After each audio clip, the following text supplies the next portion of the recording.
아멘. 할렐루야. 우리 하나님께 박수로 영광 올려드리겠습니다. 아멘. 우리 샤론 찬양대 찬양이 날이 갈수록 더 훌륭해지고 좋아지는 것 같습니다. 오늘은 다른 찬양대인 줄 알았어요. 외부팀이 와서 찬양하는 것 같은 느낌이었는데, 우리 목자 되신 우리 주님이 사랑으로 우리를 부르신다 그랬습니다. 그 사랑의 부르심으로 나온 저와 여러분들이 우리 믿음으로 하나님을 기쁘시게 하기를 간절히 바라고 축복합니다. 한번 기도하겠습니다.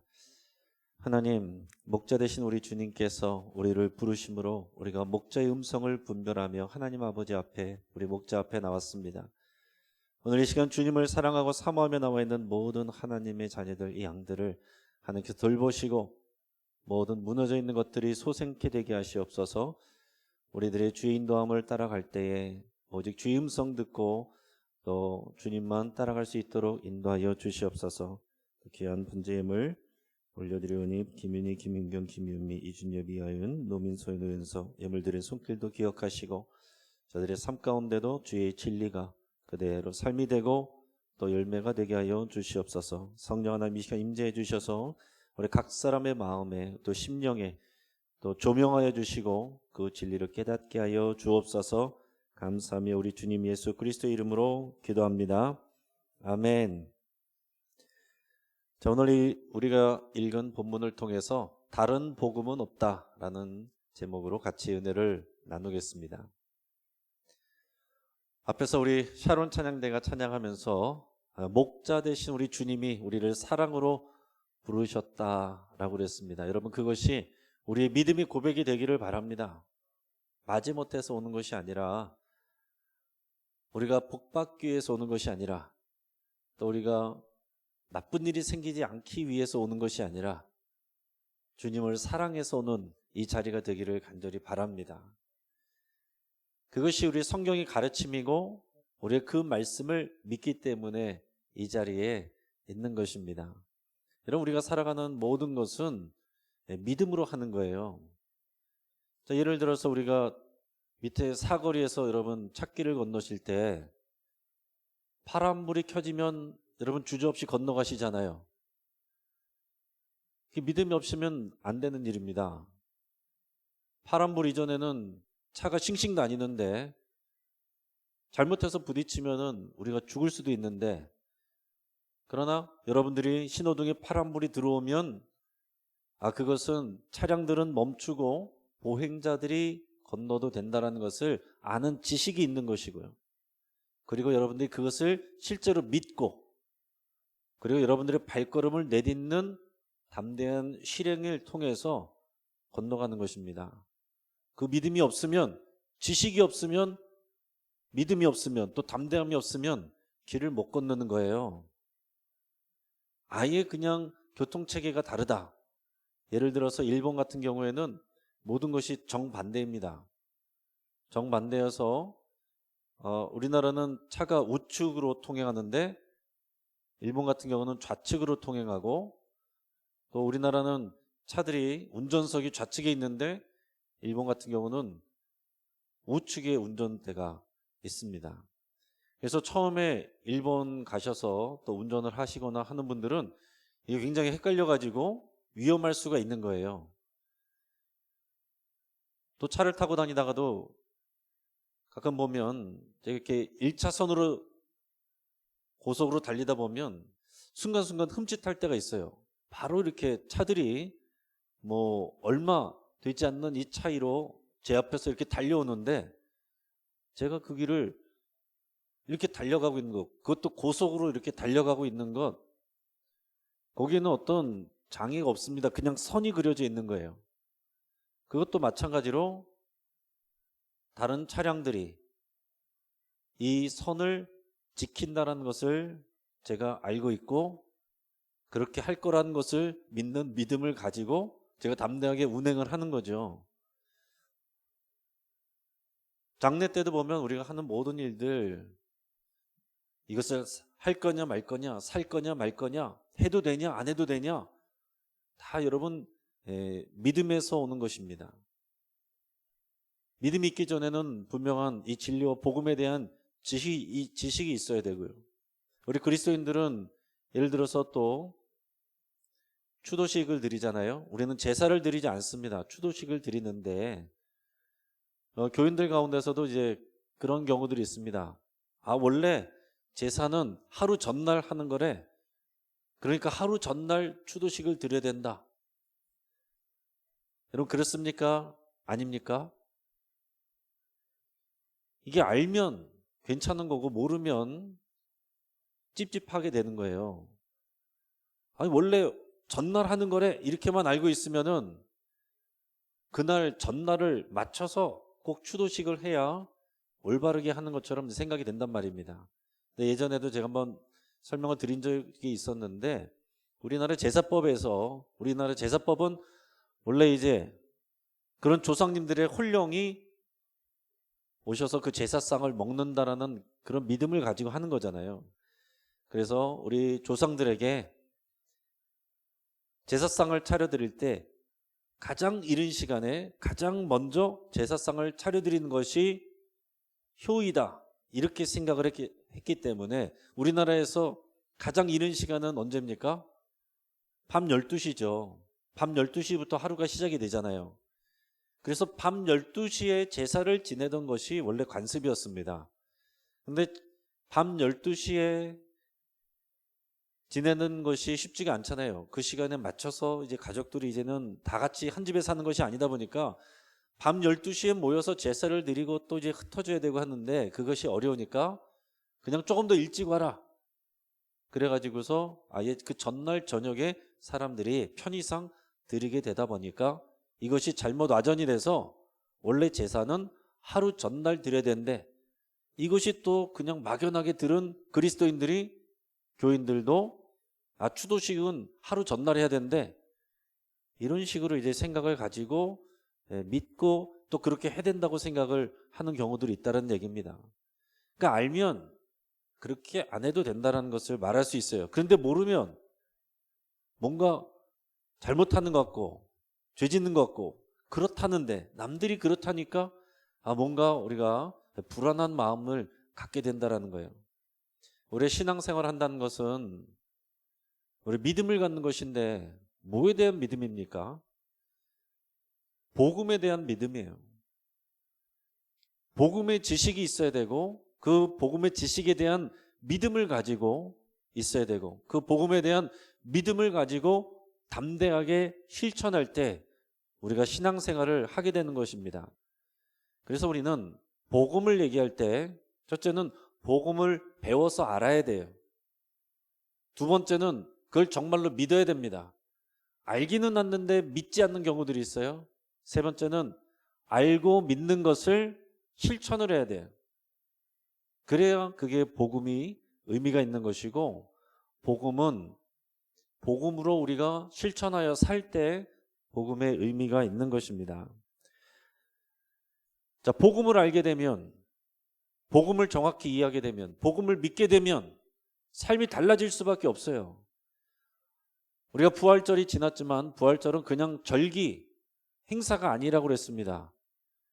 기독교 신앙의 가장 중심이 핵심이 예수님의 부활이에요.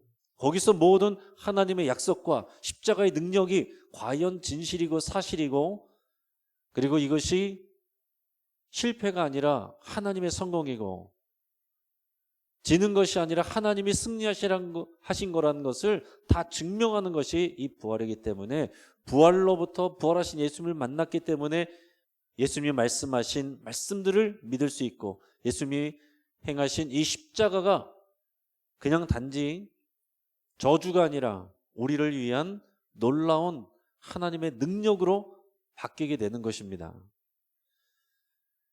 자, 그래서 사도 바울도 이 부활하신 예수님을 만났어요. 그전에는 자신이 알고 있는 구약에 관한 이 성경 지식, 구약도 성경이고 하나님의 말씀이죠. 그 구약의 성경 지식을 가지고 그리스도인들을 핍박했는데 부활하신 예수님을 만나고 나서는 그의 삶이 완전히 바뀌어버렸습니다. 자, 부활하신 예수님을 만났다. 다른 표현을 하면 복음을 알게 됐다. 복음을 믿게 됐다. 이렇게 표현할 수가 있어요. 그러니까 복음을 알게 되면 복음을 받게 되면 삶이 바뀌게 돼 있습니다. 삶이 바뀌지 않는다. 그것은 내가 복음을 잘 모르고 있거나 오해하고 있거나 아니면은 알고는 있는데 믿지를 못하거나 알고 믿기는 하는데 그것을 실행을 못하거나 여러분 곰곰이 생각해 보시길 바랍니다. 자, 오늘 읽은 우리가 본문 말씀은 사도 바울이 부활하신 예수님을 만나고 이 한동안 오랫동안 이 복음을 연구를 했어요. 복음을 연구했다는 것은 이 구약 성경을 예수 그리스도를 중심으로 다시 읽었다라는 거예요. 그래서 예전에 알던 내용이 아니라 예수 그리스도를 통해서 모든 것이 새롭게 깨달아지게 됐어요. 그게 복음이에요. 그래서 이전에는 그런 주님이 하나님께서 주신 그런 율법을 지켜서 우리가 구원을 받는다 였는데 이제는 예수 그리스도가 모든 것을 다 완수하셨기 때문에 그 예수 그리스도를 믿기만 하면 예수 그리스도 안에 있는 하나님의 의가 우리에게 전해져서 하나님의 우리를 의롭다라고 칭해 주시고 우리를 하나님의 백성 되게 하시고 언약 관계 안에 있게 하시는구나 하는 것을 깨달았단 말이에요. 그래서 그 복음을 전하면서 다녔습니다. 그 복음을 전하면서 다니는데 그래서 복음의 주제는 복음의 중심은 핵심은 예수 그리스도입니다. 따라 보겠습니다. 복음의 핵심은 예수 그리스도. 예수 그리스도가 오셔서 외친 것은 뭐였습니까? 하나님의 나라였어요. 이게 복음의 주제입니다. 따라하겠습니다. 복음의 주제는 하나님의 나라. 그래서 여러분 계속 이것을 반복하시고 정확하게 아셔야 돼요. 그래서 믿음으로 예수님을 믿음으로 우리가 구원을 받고 하나님의 나라를 세워가는 하나님 나라 백성으로 우리가 부름받게 되고 연결되게 된다. 이것을 갈라디아 교회에서 갈라디아에서 가르치고 그래서 교회가 생겼는데 사도 바울이 다른 곳으로 떠나 있는 동안 이 교회가 흔들립니다. 왜 흔들리냐면 복음에 대한 지식이 흔들렸어요. 그러니까 믿음이 흔들렸습니다. 다른 사람들이 들어왔는데 어떤 사람들이 들어왔느냐면은 율법주의자들이 들어왔어요. 율법주의자들이라는 것은 무슨 의미냐면 이 사람들도 예수님은 믿어요. 예수님은 믿는데 그러나 여전히 율법을 지키고 할례를 받아야 되고 안식일을 지켜야 된다고 그렇게 굳게 믿는 사람들이 율법주의자들이에요. 그 사람들이 교회 안에 들어와서 믿음으로만 구원받는 거 아니야. 성경에 봐. 그 당시에는 이렇게 우리가 휴대할 수 있는 성경은 아니었지만 말씀에 뭐라고 돼 있어? 율법을 지키라고 돼 있고 그 율법에는 안식일을 지키라고 돼 있고 정결법을 지키라고 돼 있고 너희가 할례를 받으라고 돼 있어. 너희 할례를 받아야 돼. 마치 우리가 그리스도인들이 세례를 받고 그리스도인이 되는 것처럼 구약시대는 이 할례였단 말이죠. 할례를 받아야 너희가 하나님의 백성이 되고 구원받는 거야. 뭔가를 이렇게 행하는 것을 통해서 또 이제 그 당시에는 구약 성경이라는 분명한 이제 문서가 있었기 때문에 이것이 굉장히 그럴듯하거든요. 그래서 이 갈라디아 교회 성도들이 막 흔들리는 것입니다. 이것을 듣고 사도 바울이 갈라디아 교회에다가 보낸 편지의 이 앞부분에서 인사말을 마치고 나서 오늘 본문을 바로 먼저 지적을 하고 있는 것입니다. 자, 이런 배경을 여러분 생각하시면서 오늘 본문 말씀을 우리 6절부터 10절까지 말씀을 우리에게 주시는 말씀이라고 생각하고 여러분 같이 한번 천천히 읽어보겠습니다. 그리스도의 은혜로 너희를 부르신 이를 이같이 속히 떠나 다른 복음을 따르는 것을 내가 이상하게 여기노라. 다른 복음은 없나니 다만 어떤 사람들이 너희를 교란하여 그리스도의 복음을 변하게 하려 함이라. 그러나 우리가 혹은 하늘로부터 온 천사라도 우리가 너희에게 전한 복음 외에 다른 복음을 전하면 저주를 받을지어다. 우리가 전에 말하였거니와 내가 지금 다시 말하노니 만일 누구든지 너희가 받은 것 외에 다른 복음을 전하면 저주를 받을지어다. 이제 내가 사람들에게 좋게 하랴 하나님께 좋게 하랴 사람들에게 기쁨을 구하랴 내가 지금까지 사람들의 기쁨을 구하였다면 그리스도의 종이 아니니라. 아멘. 자, 다른 복음은 없다. 여러분 우리 같으면은 그랬을 수 있어요. 예수님을 믿어야 되는데 옆에서 강경하게 그래도 할례를 받아야 된다.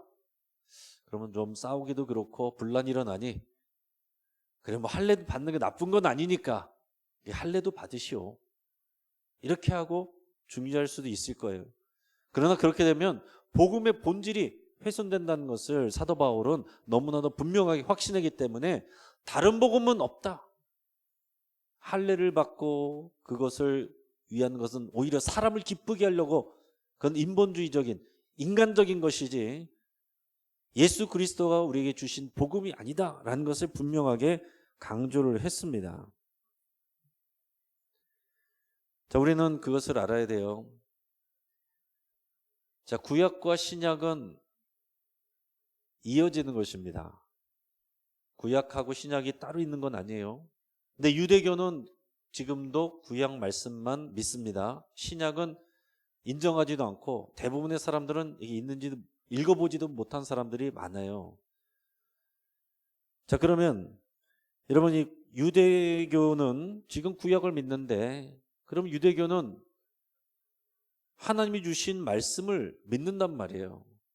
그래서 이제 설교에서도 보면 많은 예화들이 어떤 유대인들의 믿음 이런 부분에 대해서도 얘기를 하고 또 많은 유대인들이 이 쉐마 이 명령을 지키면서 살았더니 머리가 똑똑해지고 노벨상도 많이 받는다. 이런 걸 하면서 유대인 교육에 관심도 많이 갖는데 그렇다고 해서 그게 복음이 거기에 있는 것은 아닙니다. 그러니까 여러분이 그것을 분별할 줄 아셔야 되고 유대교와 기독교의 가장 큰 차이, 갈라지는 지점이 어디입니까? 예수 그리스도잖아요. 예수님이 그리스도라는 거예요. 우리는 예수님이 그리스도라는 것을 믿는 거고 유대인들은 지금도 예수님이 그리스도가 아니라고 생각하는 거예요. 그러면서 여전히 그리스도를 기다리고 있는 것입니다. 그러니까 우리 기독교에 있어서 가장 핵심은 예수 그리스도고 예수 그리스도가 이 땅에 오셔서 십자가를 지시고 부활로서 모든 것을 증명하셨다는 것을 다 믿는 거예요. 그러면 예수님이 하신 말씀과 그분의 명령까지도 우리가 다 믿는 것이고 따라가야 되는 것이에요. 부분적으로만 믿고 어느 부분은 안 받아들인다 그런 거는 없다라는 거예요. 믿으면 다 믿는 것이고 부분적으로 믿는 것은 안 믿는 것과 같다라는 것입니다. 자, 유대교의 특징은 한마디로 말하면 행위구원이라고 얘기를 할 수가 있어요. 하나님의 말씀을 듣고 율법을 지켜서 그래서 의에 이르는 거예요. 율법 준수, 행위, 실천, 내가 얼마나 율법을 잘 지켰느냐 이게 굉장히 중요하다라는 거죠. 자, 그런데 우리 기독교는 뭐예요? 예수님을 믿는 종교죠. 예수님을 믿는 종교입니다. 그런데 잘못하면 우리가 이런 율법주의적인 신앙을 가질 수 있어요.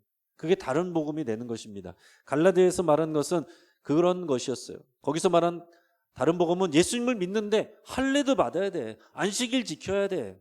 정결법 지켜야 돼. 돼지고기 먹으면 안 돼. 이런 것들이란 말이에요. 자, 우리가 예수님을 그리스도로 믿으면서도 이런 다른 복음, 율법주의적인 신앙을 가질 수가 있습니다. 잘못 알아서 그럴 수도 있고 내가 잘못 믿어서 그런 걸 수도 있어요. 자, 예를 들면 예배당은 성전이지만 구약의 성전이 아닙니다. 무슨 말인지 이해하실 수 있으시죠? 잘 들어보세요. 예배당은 성전이라고 말할 수 있지만 구약의 성전이 아니다라는 거예요. 구약의 성전은 무너졌습니다. 그래서 신약에서 예수님이 말씀하신 성전은 예수 그리스도가 성전이고 예수 그리스도의 몸이 성전인데 예수님을 믿는 그리스도인들이 그리스도의 몸이고 교회고 우리가 성전이에요. 자, 그래서 우리가 교회를 우리가 거룩한 것, 예배하는 것이니까 거룩한 것, 성전이라고 한다고 해서 그게 뭐 나쁜 것은 아닙니다. 자, 그런데 이 교회당을, 이 예배당을 우리가 성전처럼 생각을 해서 여기는 지성소고 그럼 여러분들은 뜰에 있는 것이고 뭐 이런 개념은 복음적인 것은 아니다라는 거예요. 자, 우리가 강단, 말씀이 선포되는 강단을 귀하게 여기고 우리가 여기를 거룩하게 보호하고 깨끗하게 관리하고 그런 건 괜찮아요.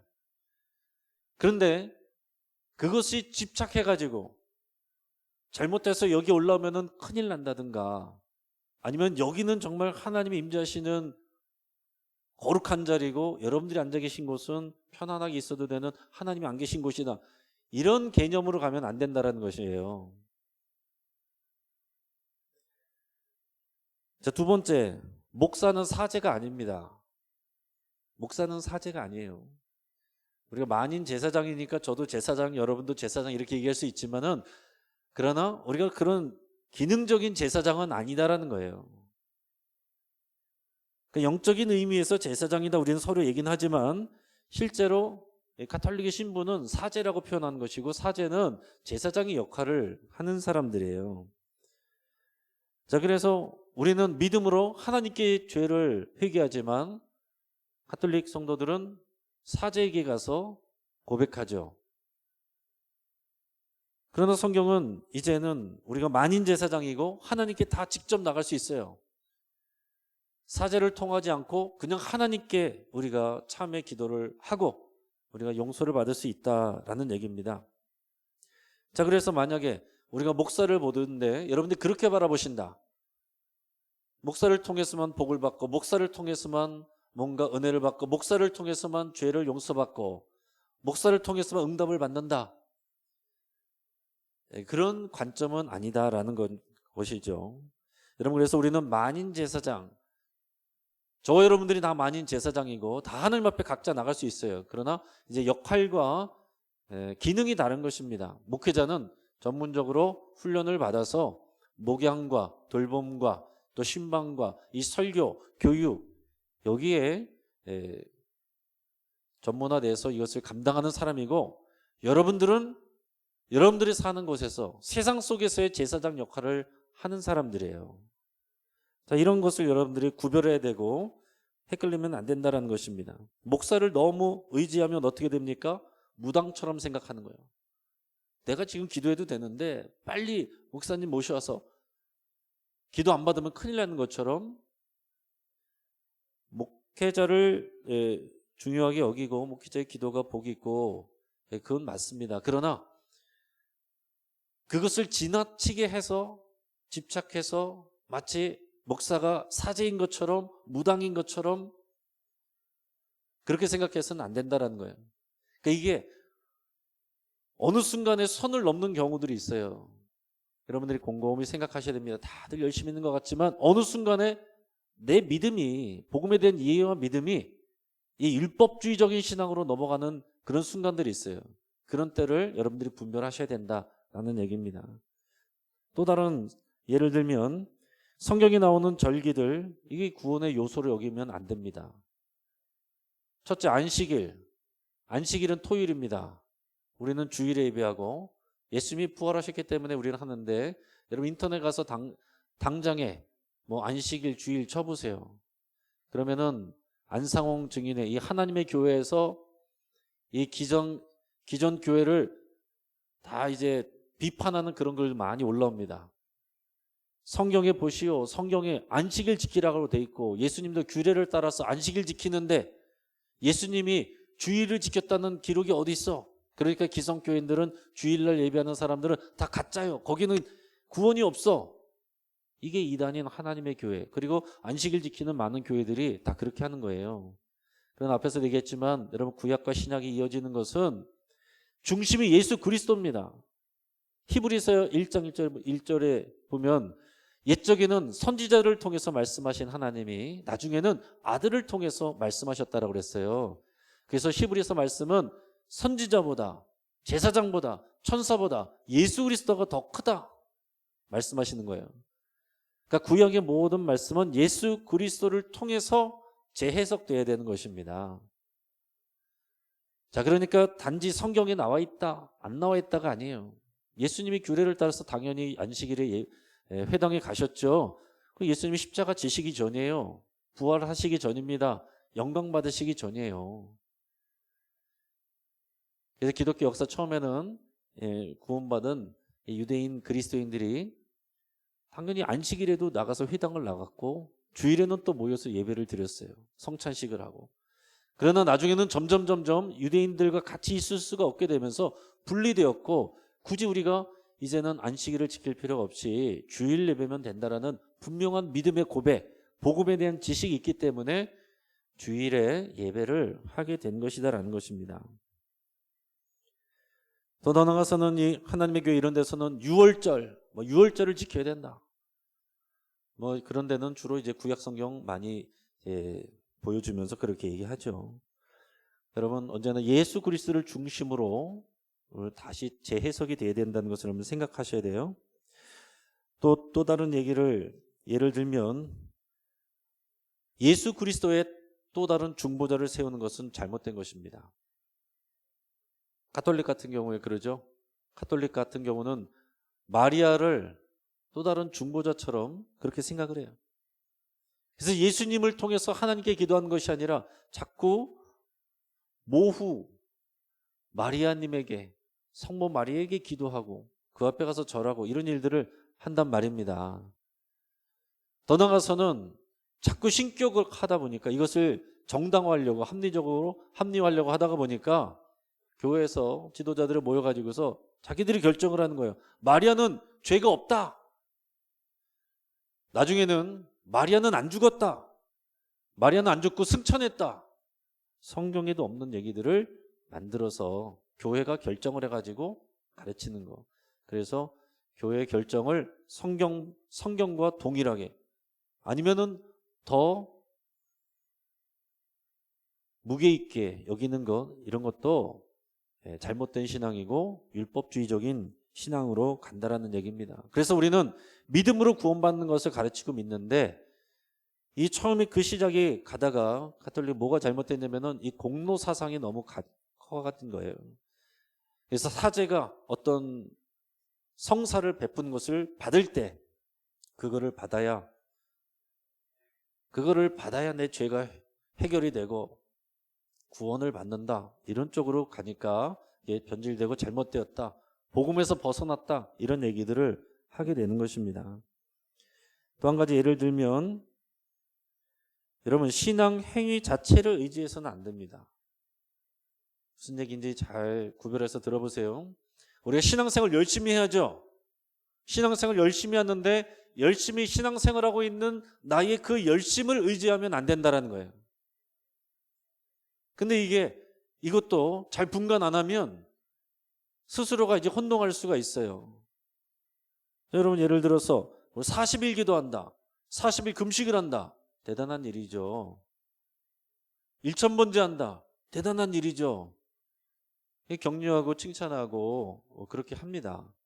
그러나 만약에 내가 40일 기도를 했다, 1000번제를 했다, 그러면은 자동적으로 어떻게 됩니까? 내 이 수고에 대한 마땅한 보응, 하나님의 응답, 하나님의 복이 주어져야 된다. 그런데 내가 기대했던 것이 안 이루어졌을 때 실망한다. 이거는 하나님을 믿는 것이 아니라 내가 열심히 신앙생활한 그 행위를, 신앙의 행위를 믿고 의지하는 율법주의적인 신앙이다, 다른 복음이다라는 거예요. 여러분, 우리는 108배 또는 3000배 이렇게 내가 열심히 뭔가를 신앙의 행위를 통해서 복받는 그런 종교가 아닙니다. 오직 예수 그리스도를 믿는 믿음으로, 예수 그리스도를 주님으로 섬김으로 그분의 의가 거저 은혜로 우리의 것이 되었고, 우리는 이제 그리스도를 따라서 살아가는, 제자로서 살아가는, 이게 우리의 복음이에요. 다 아는 것 같지만 우리 삶 속에서 보면 율법주의적인 요소들, 또 미신적인 요소들, 이런 것들이 상당히 많이 나옵니다. 자, 성경에 보면, 이 초대교회 보면 이 율법주의자적인 그런 다른 복음, 이 율법주의적인 것들만 있는 것이 아니었어요. 그 뒤에 보면 영지주의에 대한 이 경계가 많이 나옵니다. 자, 영지주의는 어떤 것이냐면 영적인 지식, 이게 그노시스라고 하는데, 영적인 지식을 알아야 구원을 받는다, 이런 가르침이에요. 그래서 우리 육체적인 것은 다, 이것은 더러운 것이고 영적인 것, 이런 것만 거룩한 것이다.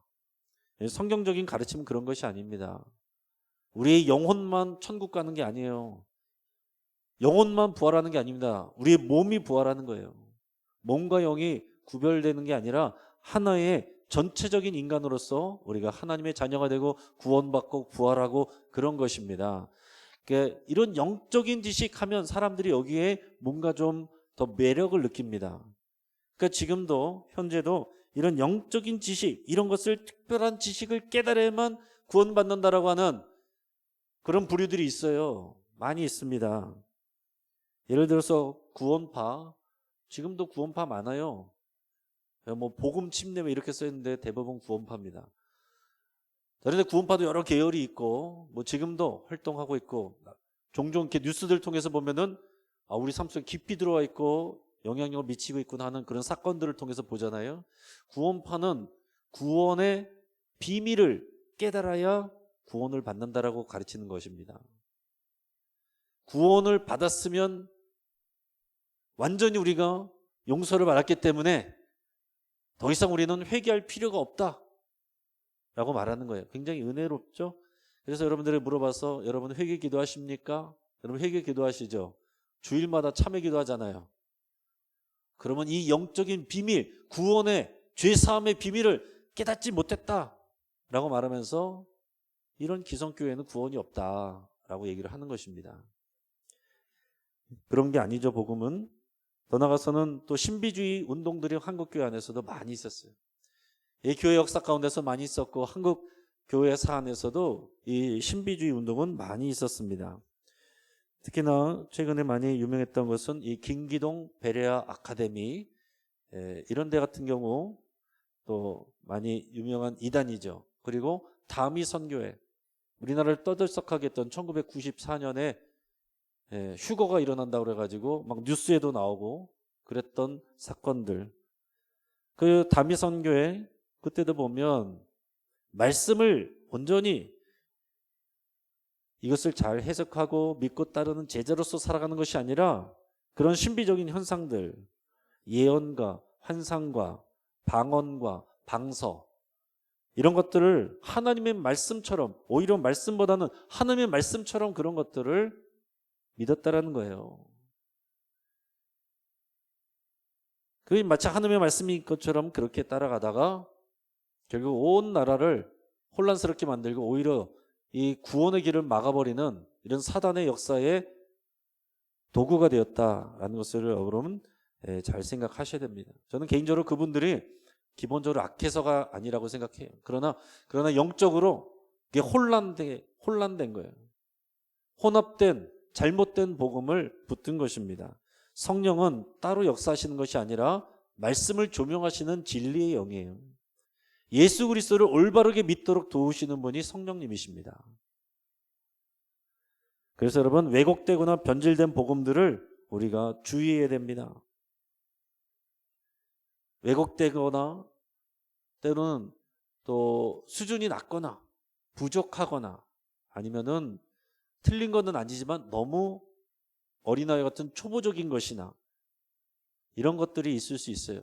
우리가 신앙생활하는 것 가운데도 그런 것들이 얼마든지 있을 수 있습니다.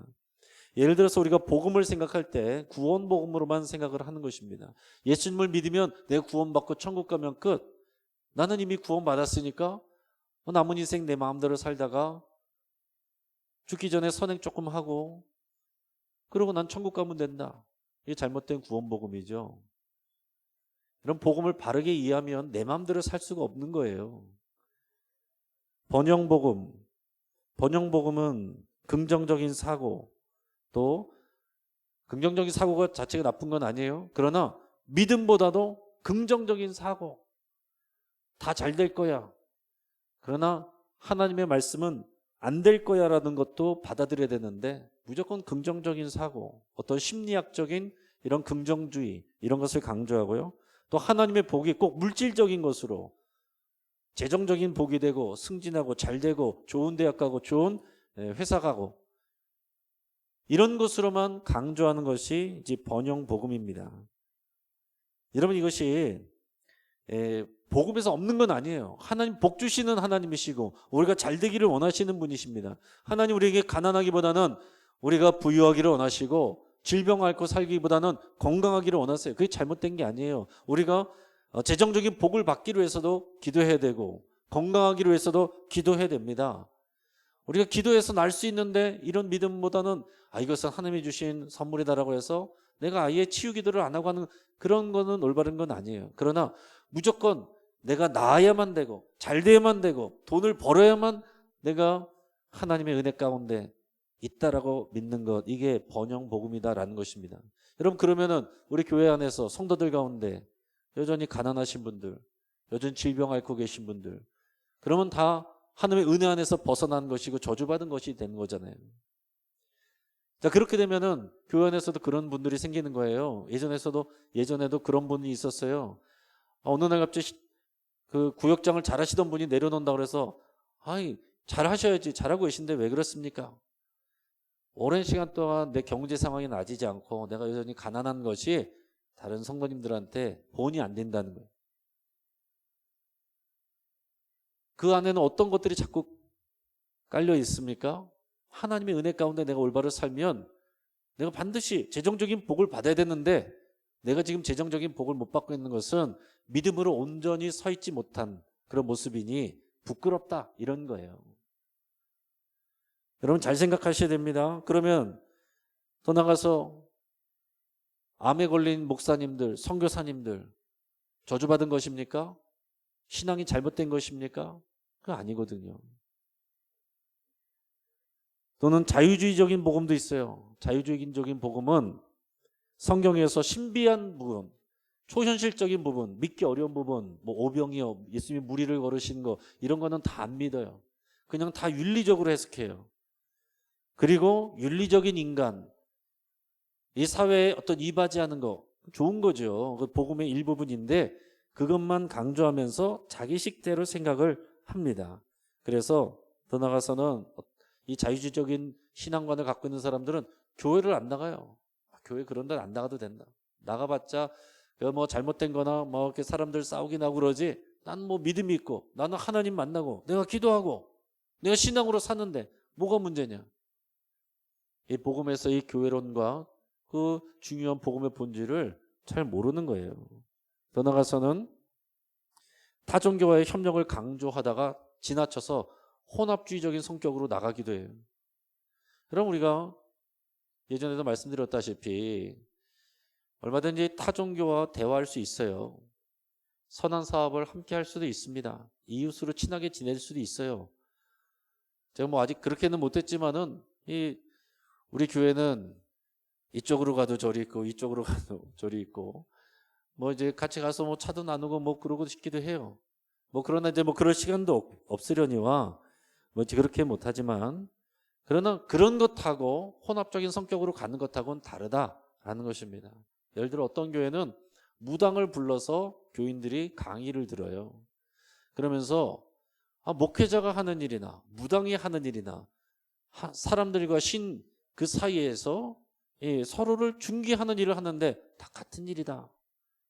뭐 이런 식으로 하면서 어떤 사회 복음, 사회주의적인 복음, 또 사회 구원 이런 데 강조하고 나가는 이런 신앙의 또 모습들이 있습니다. 더 수준 낮은 것은 원시신앙적인 복음, 원시신앙적인 이해입니다. 우리는 기본적으로 여기에 많이 연관되어 있을 수 있어요. 왜냐하면 우리나라의 민족이 오랜 시간 동안 이 원시신앙 또 불교신앙, 도교신앙, 유교적인 이 문화권에서 오랫동안 이것이 다 뒤섞여져서 삶 속에 녹아져 있기 때문에 우리는 이것이 다 성경적이라고 생각을 하면서도 알고 보면 실제 그것은 원시신앙적인 그런 것들이 많이 있어요. 원시신앙적인 것들이 많이 있을 수 있습니다. 미신적인 거, 뭐 그런 것들을 오히려 뭐 마치 성경적인 것처럼 이렇게 생각하고 이런 것들이 분별이 안 되는 그런 경우들도 있습니다.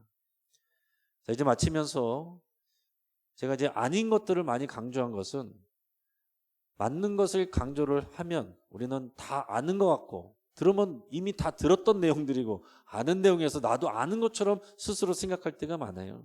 그러나 우리 삶 속에 아닌 것들을 분별해서 또 설명을 할 때 바른 복음을 우리가 조금 더 접근이 쉽기 때문에 그렇게 설명을 드렸습니다. 자, 그럼 바른 복음은 뭐냐? 첫째는 예수 그리스도가 중심이고 하나님 나라가 주제고요. 그리고 더 나아가서는 우리의 삶이 이해하고 믿고 실행하는 것으로 나가야 되는데, 그것을 다른 표현으로 하면 그리스도의 제자가 돼서 살아가는 것입니다. 이것을 제자도라고 그래요. 따라해 보겠습니다. 제자도. 교회 다니는 것이 아니라 제자도를 알고 제자도로 살아가는 사람, 예수님의 제자로 살아가는 사람, 이게 바른 복음으로 살아가는 것입니다. 마가복음 8장 34절 우리 한번 읽어보도록 하겠습니다. 같이 시작. 무리와 제자들을 불러 이르시되 누구든지 나를 따라오려거든 자기를 부인하고 자기 십자가를 지고 나를 따를 것이니라. 아멘. 제자로 산다는 것은 자기 부인이 있어야 되는 거예요. 자기 십자가를 지기 전에 자기 부인이 있어야 되는 것인데, 자기 부인이란 것은 뭡니까? 내 생각, 내 고집, 내 의지, 이런 것들을 내려놓는 것입니다. 꺾는 것입니다. 십자가에 못 박는 것입니다. 내 눈에 흙이 들어오기 전까지는 이런 말은 절대 그리스도인들이 쓰면 안 되는 거예요. 내가 여기 있기까지는 절대로, 이런 말은 절대로 우리는 쓰면 안 되는 것입니다. 자기를 부인하는 것, 여러분 이것이 복음의 열매로 우리가 제자로 나타나는 아주 중요한 부분이에요. 누가복음 14장 26절 27절 같이 읽겠습니다. 시작. 무릇 내게 오는 자가 자기 부모와 처자와 형제와 자매와 더욱이 자기 목숨까지 미워하지 아니하면 능히 내 제자가 되지 못하고, 누구든지 자기 십자가를 지고 나를 따르지 않는 자도 능히 내 제자가 되지 못하리라. 아멘. 저 여러분들은 다 예수님의 제자로 부름받았고, 자기 생각, 자기 뜻, 자기 유익을 위해서 나가는 사람, 사는 사람은 주님의 제자가 아니다라고 그랬습니다. 여러분, 우리가 얼마나 사실은 부딪혀오는 말씀이에요. 얼마나 도전이 되는 말씀입니까? 우리가 교인이라고 말하고 제자라고 말하면서도 우리는 사실 나를 부인하지 못하고 내 혈기와 내 고집과 내 욕심으로 말하고 일하고, 그러면서도 내가 신앙생활 열심히 한다고 그렇게 할 때가 얼마나 많습니까? 그러나 자기 부인이 없으면 제자가 아니다 그랬어요. 그래서 오늘 말씀하는 갈라디아서에서 사도 바울이 그 유명한 갈라디아서 2장 20절에서 분명하게 이렇게 말씀했죠. 우리 갈라디아서 2장 20절 같이 읽겠습니다. 내가 그리스도와 함께 십자가에 못 박혔나니 그런즉 이제는 내가 사는 것이 아니요 오직 내 안에 그리스도께서 사시는 것이라. 이제 내가 육체 가운데 사는 것은 나를 사랑하사 나를 위하여 자기 자신을 버리신 하나님의 아들을 믿는 믿음 안에서 사는 것이라. 아멘. 나는 이미 죽었다고 고백하는 게 우리의 믿음입니다. 이게 복음이에요. 죽으려고 노력하는 게 아니에요. 죽으려고 노력하는 그것은 타종교적인 그런 믿음이에요. 수행하는 종교, 우리는 수행하는 그런 종교가 아니고 이미 죽은 것을 믿고 선포하고 성화되어 가는 종교예요. 다른 것입니다. 내가 이미 죽었다라고 믿고 나는 오직 나를 위해서 죽으신 예수 그리스도를 믿는 믿음, 예수 그리스도를 믿는 믿음, 그 복음의 정신으로 나는 살아갑니다. 그 복음으로 결정하고 복음으로 결론 내리고 따라갑니다. 내 생각은 다를지라도, 내 스타일은 아닐지라도 그것도 다 십자가에 못 박고 자기 부인하고 복음으로 따라가겠습니다. 예수님은 제자들에게 너희가 서로 사랑하라 그랬습니다. 교회 안에서 내가 저 사람 절대로 말도 섞지 않고 꼴도 보지 않으리라. 복음에서 벗어나 있는 거예요. 내가 그것을 알면서 그런다면 우리가 나쁜 거죠. 몰라서 그렇다면 무지한 거죠. 사랑하는 여러분, 그뿐만이 아니라 우리가 살아가는 삶의 모든 부분들이 이것이 내가 나를 부인하고 예수 그리스도를 따라가는 복음의 정신인가? 내 가정을 회복하는 쉐마 정신의 회복, 교회를 전도하고 선교하는 구령의 열정으로 세우게 하는, 이거는 예수 그리스도의 선교 사명에 대한 회복, 그리고 더 나아가서는 이 지역사회를 우리가 복음으로 섬기는 거, 여러분 이것은 하나님의 문화 명령의 회복입니다. 이게 다 통틀어서 복음이에요. 오늘 이 복음을 더 많이 이해하시고 확신하시고 복음 가운데 살아가시기를 주 이름으로 축복합니다. 그럼 이 시간 같이 한번 기도하겠습니다.